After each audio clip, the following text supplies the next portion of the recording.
大家好，欢迎收看本期的木板年画，我是广州航海学院的郭亚东。这期节目呢，我们接着来讲年画与年节的端午。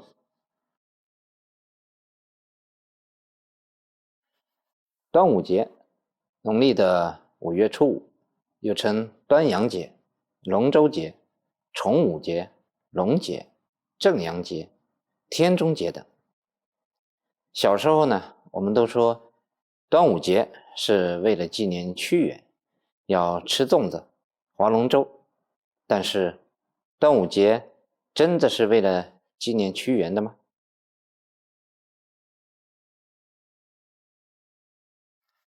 端午一词最早出现于西晋名臣周楚的《风土记》，仲夏端午为5月5日也，俗从此日也，与夏之同。端，古汉语有开头、初始的意思，称端午也就如称初五。据传，端午节源自天象崇拜。那天象主要指的是天空的景象，比如日月星辰的运行等。古人常以占卜吉凶，指导生产生活。那由上古时代的祭龙演变而来。仲夏端午，也就是5月初5这一天，苍龙七宿飞升至正南中天。那所谓的苍龙七宿，指的就是东方青龙七宿，角、亢、指、房、心、尾、鸡，那分别说的就是青龙的龙角、咽喉、前足、胸、龙心、龙尾，以及龙尾摇摆形成的旋风。那属性分别是木、金、土、日、月、火和水。那这一天呢，是龙飞天的日子，即如《易经》乾卦第5爻的爻辞中说的飞龙在天。端午日龙星既得中又正，乃大吉大利之象。所以说端午节的起源涵盖了古老的星象文化、人文哲学等方面的内容，蕴含着深邃丰富的文化内涵。我们刚刚讲了关于端午节的由来，还有纪念屈原说、纪念伍子胥说等。那我们为什么要纪念屈原呢？据《史记·屈原贾生列传》记载，屈原是战国时期楚怀王的大臣，其倡导举贤授能、富国强兵、联齐抗秦，遭到了贵族子兰等人的强烈反对。屈原遭谗去职，被赶出了都城，流放到原乡流寓。他在流放的途中，写下忧国忧民的《离骚》和《天问》《九歌》等不朽诗篇。公元278年，秦军攻破了楚国京都，屈原始终不忍舍弃自己的祖国，于5月初5在写下绝笔作《怀沙》之后，抱石投汨罗江身死。传说屈原死后，当地百姓闻讯马上划船捞救，在江上来回打捞他的真身。他们争先恐后追至洞庭湖，不见了踪迹。为了寄托哀思，人们荡舟江河，此后才逐渐发展成为龙舟竞赛。百姓们又怕江河里的鱼吃掉了他的身体，就纷纷回家拿来米团投入江中，以免鱼虾糟蹋屈原的尸体。慢慢的演变成了吃粽子的习俗。从此，端午节包粽子、划龙舟的习俗就由屈原的故乡传向全国，直到今天。端午节除了纪念屈原，据传在江浙一带有一个流传很广的传说，相传是为了纪念春秋时期伍子胥，就是图片上的这个人。相传越国大败于吴国之后，越王勾践请和，吴国的国王夫差答应了。我们看这张图，就是在形象地描绘当时的情形。伍子胥忧心忡忡地向夫差建议，还是应该彻底消灭越国，但是夫差不听。有个吴国的大臣受了越王的贿赂，谗言陷害子胥。夫差相信了他说的，赐伍子胥宝剑，让他自我结束生命。伍子胥忠厚善良，视死如归，在死前对邻人说：我死后将我眼睛挖出，悬挂在吴京之东门上，以看越国的军队入城灭吴，便自刎而死。夫差听了大怒，派人将伍子胥的尸体在5月初5这天投进了大江里。后来真如伍子胥讲的一样，越王勾践亲自率军灭吴，使吴王夫差自尽。后来人们为了纪念冒险谏言、宁死不屈的伍子胥，将5月初5定为纪念伍子胥之日。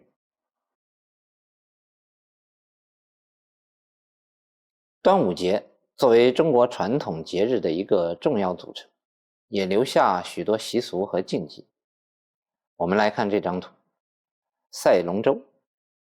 这个习俗大家都熟知，我们刚刚讲到屈原故事的时候也稍微提了一下。现在大部分的人都认为赛龙舟都是和屈原有关，但是赛龙舟最早可追溯到上古吴越先民对龙的崇拜与信仰，到后面慢慢融合成为了大家现在所熟知的端午节习俗。赛龙舟分为请龙、祭龙神、游龙和收龙等几个板块。赛龙舟进都前一般都要举行隆重的祭祀仪式，先要请龙，在端午节前要择吉日从水下起出龙舟，祭过神后安上龙头龙尾，再准备进渡。在过去，人们祭祀龙神时气氛都很严肃，多祈求福佑、风调雨顺、驱邪祟之类。现在的赛龙舟已经被列入传统体育、游艺与杂技项目类的非物质文化遗产，并走向了世界，发展成为了一项国际赛事。讲完龙舟，我们再说说食物。除了大家熟知的粽子，北方呢还有一种端午节特有的食品——五毒饼。饼上会有五毒图案。什么是五毒？蝎子、蜈蚣、蛇、蟾蜍和蜘蛛。那这个蜘蛛也有些说法是壁虎。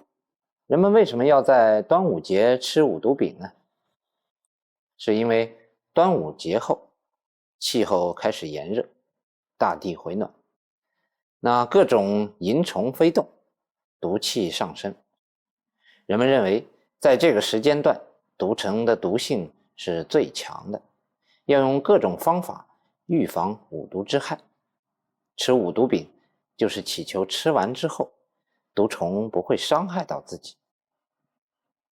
民间的这个思想被一直传了下来，围绕驱凶避邪的种种习俗也慢慢成为了这个节日的重头戏。端午节呢，贴天师符，也就是张天师、张道陵，虎符、钟馗像，镇鬼驱邪。这种风俗远自唐朝，持续至今，有1000多年，从未间断。他们的使命呢，也都是为人们驱邪捉鬼，所以呢，也多被悬挂在厅堂、居室或者门上。也有将钟馗像挂在后门，因为据民间传说，钟馗碰死的地方恰好是在皇宫的后宰门前，所以就请他来做后门的门神。还有一种地方的习俗叫跳钟馗，是中国一项古老的民俗舞蹈表演活动。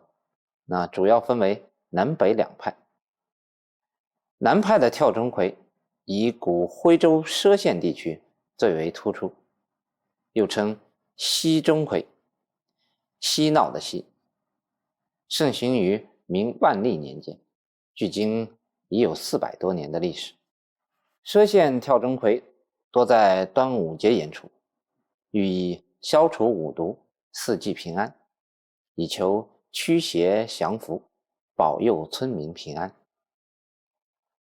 那北派跳钟馗以陕西省西安市户县最为突出，常在送孤除杀之科仪，所谓送孤役及普渡之后送走孤魂野鬼，以免邪魅驻留不去。关于端午节的其他习俗还有很多，比如挂菖蒲、挂艾草、画鹅、饮雄黄酒、佩戴香包长命女，也就是我们说的五色绳等等。这些形形色色的端午习俗都是我们中华民族的文化瑰宝，也是世世代代相传的风俗习惯。刚刚讲了那么多民俗，我们回到年画的主题，来继续了解关于年画里面的知识。我们看这张图，是不是很像刚刚讲到的赛龙舟啊？这张图叫攘灾吉福，画上的龙舟是原始的图腾，表达了人们对于龙神的崇拜。赛龙舟在这里是祈求龙神保佑，让灾祸瘟疫远离，留下五谷丰登，吉祥如意，所以上面挂了个旗写着攘灾吉福。我们看这张年画，这张画上面写着温思2个字。温思是干嘛的呢？对应一下今天，相信这次的新冠疫情大家都深有感触，它打破了我们的正常生活。在以前呢，人们对于病毒了解的少，如果出现像新冠疫情这样的情况，他们就会认为，但凡疫病流行的时候，也必是求神问佛之时。古人认为，瘟疫爆发都是瘟神导致，为消灾驱病，便会通过各种方式祈求上苍垂怜尘世，阻止瘟神行疫。我们也看到图中的人们乘着一艘大龙船将瘟神送走的场面。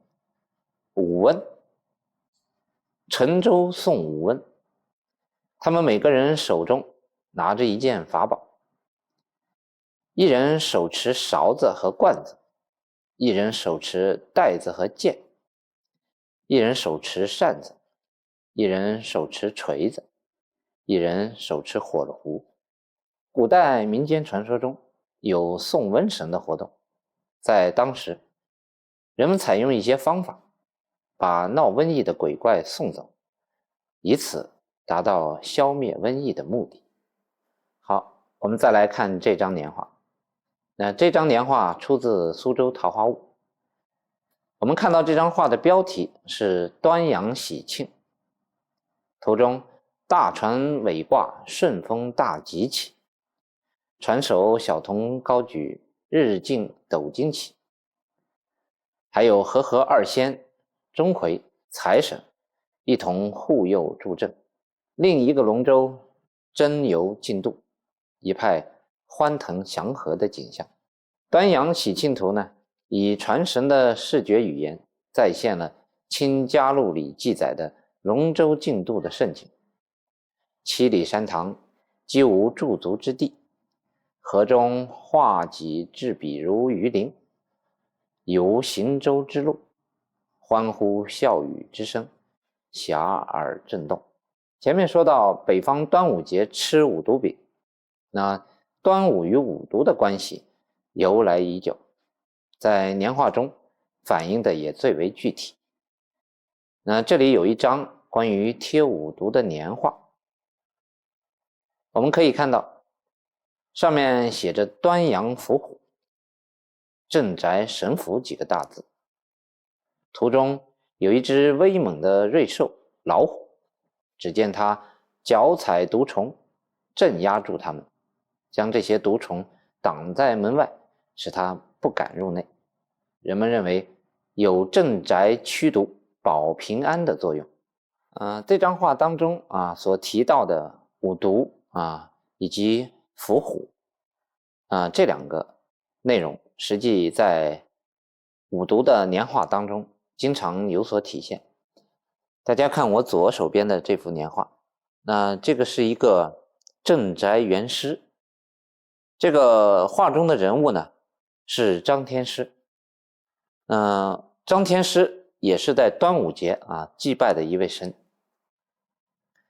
画面中，张天师手持兵器一支宝剑，然后他的左手边有一只龙头，龙头下方有5个书写的汉字，5个雷。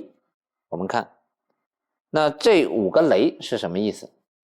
我们说端午里边有5毒，实际上无论是张天师也好，钟馗也好，他们施展的这些法术，驱邪降魔的法术就是通过类似这样的符来体现的。那图中的5雷其实就是一种符，这5雷对应的就是人世间的5毒。那5雷驱5毒，这个就是5毒和5雷的关系，在年画中的具体表现。那另外刚才我们说的伏虎就是这只老虎，在端午节当中也有贴伏虎的习俗。我右手边有一对伏虎的年画，大家看，镇宅神虎，这个是一对的2张。那这个伏虎，我们说虎这个字，它和这个伏有些相似，在读音上，所以我们经常说伏虎伏虎，有些时候用虎就代表符就是符号的符这个符字。那端午节有贴伏虎的习俗。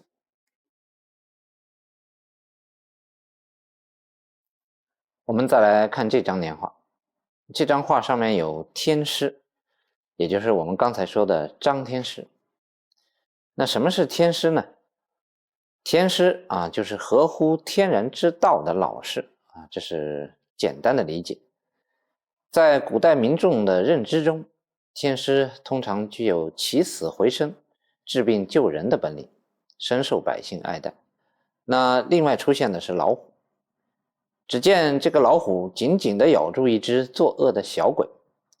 一些地方呢也会在端午节这天贴上这张天师符，祈求平安，驱凶僻。不同地域张贴的年画也不一样，像在江淮地区，家家户户都悬挂钟馗像，用以镇宅驱邪。据传唐玄宗开元，自从在骊山回到皇宫，便疾病大发，梦见2鬼，一大一小。小鬼偷杨贵妃之香囊和明皇的玉笛，绕着宫殿跑。大鬼则捉住小鬼，挖掉他的眼睛，一口吞下。明皇大声质问，大鬼回答说：臣姓钟馗，即无举不第，愿为陛下除妖魔。唐玄宗醒后，疾病痊愈，于是令画工吴道子照梦中所见画成钟馗捉鬼之画像，通令天下于端午时一律张贴，以驱邪魔。那我这里有一幅钟馗画像这个是河南朱仙镇的一幅年画，那上面就有描述关于钟馗这个人物的一些具体的故事。端午呢，由原始的龙图腾崇拜逐渐发展为与五毒文化和历史名人故事相关，有其自身的逻辑规律，即由天象崇拜到地象崇拜，再到人象崇拜的演变。这是人类认识自我的一个逻辑过程，也是文明和社会产生的过程。中国传统哲学观和价值观的形成，离不开前人一步步的思想积累，而民俗文化恰是思想积累的最物象化的表达，是文明传递的活化石。民俗不虚，有口传即习为，年话不假，皆满载情感和精神。本期节目就到这里，感谢大家收看，下期再见。